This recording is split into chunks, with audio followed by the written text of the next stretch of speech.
നമ്മൾ കുഞ്ഞിപ്പള്ളി അടിപൊളി ജിം വന്നിട്ടുണ്ട്. പോയി കണ്ടിട്ടുണ്ടല്ലോ. കുഞ്ഞിപ്പള്ളി പുതിയ വന്ന ഫിറ്റ്നസ് ഡ്രൈവിലാണ്. നമുക്ക് ഇതിനെ പറ്റിയിട്ട് ട്രെയിനറാണ്. നമ്മളിവിടെ 2 മാസമായിട്ട് സ്റ്റാർട്ട് ചെയ്ത് ഫിറ്റ്നസ് ഡ്രൈവ് എന്ന് പറഞ്ഞ സ്ഥാപനം. രാവിലെയും വൈകുന്നേരവും ജിം ഓപ്പണാണ്. രാവിലെ 6 മണി മുതൽ 10 മണി വരെ ആണുങ്ങൾക്ക്, 6 മണി മുതൽ 11 വരെ ലേഡീസിനും. വൈകുന്നേരമാണെങ്കിൽ വൈകുന്നേരം 4 മണി മുതൽ 10 മണി വരെയാണ് ആണുങ്ങൾക്ക്, 4 മണി മുതൽ 7 മണി വരെയാണ് ലേഡീസിന്. നമുക്ക് ഓരോ ആൾക്കാരും, അതായത് ഓരോ ക്ലയൻസും വരുന്നത് ഓരോ ഗോൾസ് വെച്ചിട്ടായിരിക്കും. ആ ഗോൾസിനനുസരിച്ച് നമ്മൾ അവരുടെ ഗോൾസ് എന്താണെന്നുള്ളത് കേട്ടിട്ട് അതിനനുസരിച്ച് നമ്മൾ ഒരു ബാക്ക് സ്റ്റഡി നടത്തിയിട്ട് അതിനനുസരിച്ചുള്ള വെയിറ്റ് ട്രെയിനിങ്ങും അല്ലെങ്കിൽ കാർഡിയോയും പിന്നെ ഡയറ്റും അതിനനുസരിച്ചുള്ള റിക്കവറി ഒക്കെ എടുത്തിട്ടായിരിക്കും നമ്മൾ അവർക്ക് ആ ഒരു വർക്കൗട്ട് സ്ട്രക്ചർ ചെയ്ത് വെക്കാം. ലേഡീസിന് സെപ്പറേറ്റ് ആയിട്ട് ഫ്ലോർ ഉണ്ട്. ലേഡീസിന് രാവിലെ 6 മണി മുതൽ ഒരു 12:30 വരെയാണ് പകല് സമയം വരുന്നത്. രാത്രിയാണെങ്കിൽ 4 മണി മുതൽ 7 മണി വരെ.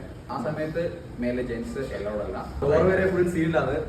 CCTV ക്യാമറ ഒന്നും സംഭവമില്ല. മെയിൻ പ്രത്യേകത ലേഡീസിന് ഭയങ്കര പ്രൈവസിയാണ് വില കൊടുക്കുന്നില്ല. അതെ അതെ. ഒരു മാസത്തേക്ക് 1000 രൂപയാണ് വരുന്നത്. ഒരു കൊല്ലത്തേക്ക് 5000 നേരെ പകുതി വരുന്നുള്ളൂ. അപ്പോൾ കപ്പിൾസിന് ഇവിടെ പാക്കേജ് ഉണ്ട് കേട്ടോ. ഒരു കപ്പിളിന് 1600 രൂപ. കോൺടാക്ട് നമ്പർ ഇതാ താഴെ കൊടുത്തിട്ടുണ്ട്. ഇന്നലെ പോയി ശരിയാക്കും. അപ്പോൾ ശരി.